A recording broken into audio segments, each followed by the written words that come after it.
Yes, hello, good morning po sa ating lahat ng ating mga kamamshi dyan.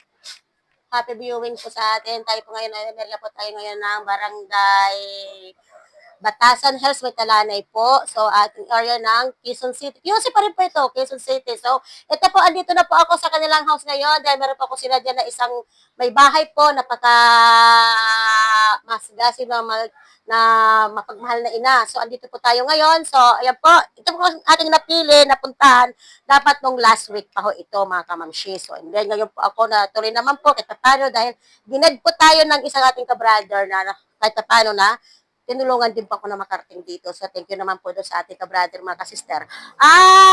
Sana nga po, maway, mapagpala ang ating lahat na nandirito. Meron lang po tayo nga-interviewhan si Inay. Hali po kayo, Inay, dito po tayo. Para nag-ayos-ayos tayong dalawa.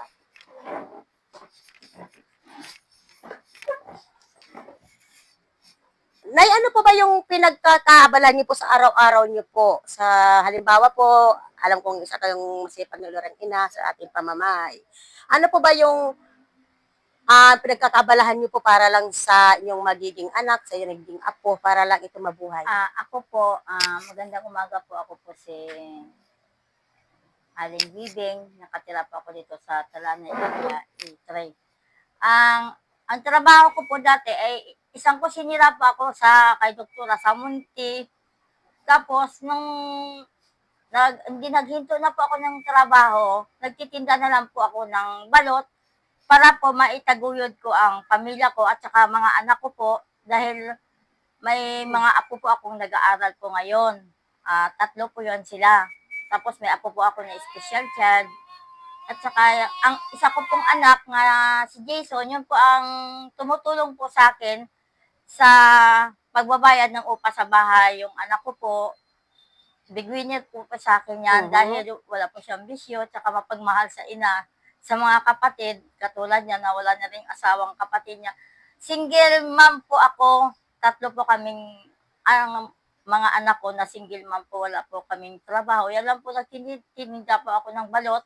Sa gabi, nagto 24 hours po ako, balot po, at saka sigarilyo po. So ayun po, sobrang sipag niyo naman po talaga, parang kayo na po yung una-una pinakabigwi na bilang ina. Okay, pangalawa po si Jason po, na bilang anak niya po na wala po kayong masabi, dahil nasa kanya na po lahat-lahat. Okay, dahil inuuna po muna ang pamilya bago bisyo or bago pang sarili. So nakikita ko naman po yan, ating kamamshi po, dahil una-una po, bago po ako dito na gawi, naano ko na rin po kung ano po ang magiging rason na magiging sagot po. Sana po, naging welcome naman po sana ako sa inyong munting tahanan, sa aking napuntahan. God bless you all po, nakarating po ako dito.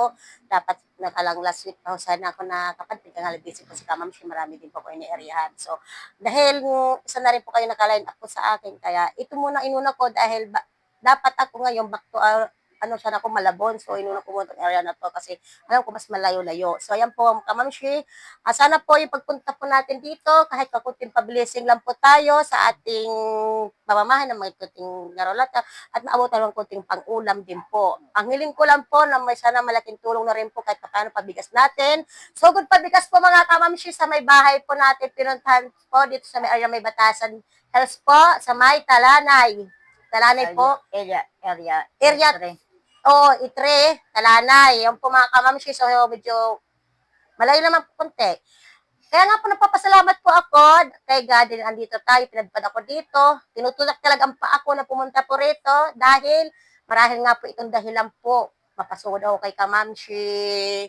Pangalan po Inay?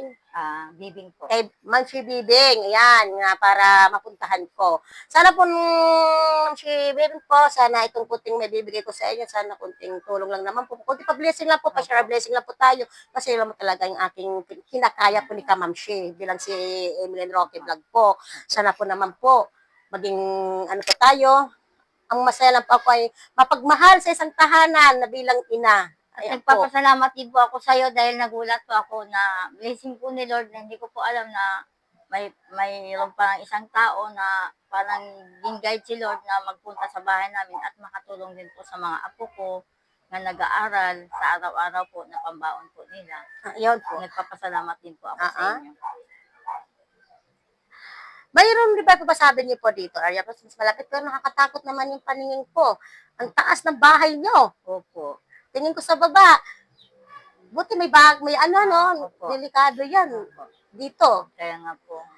Ma-okay lang ba tayo maging willing na habang bumababa tayo, pupunta sa area natin, sa pabigas natin ay nakasunod yung ating videos? Pwede po. Willing pa tayo yan? Opo, Wala pwede. tayong magiging batas na maging mali dito? Ay, wala po, wala. Okay.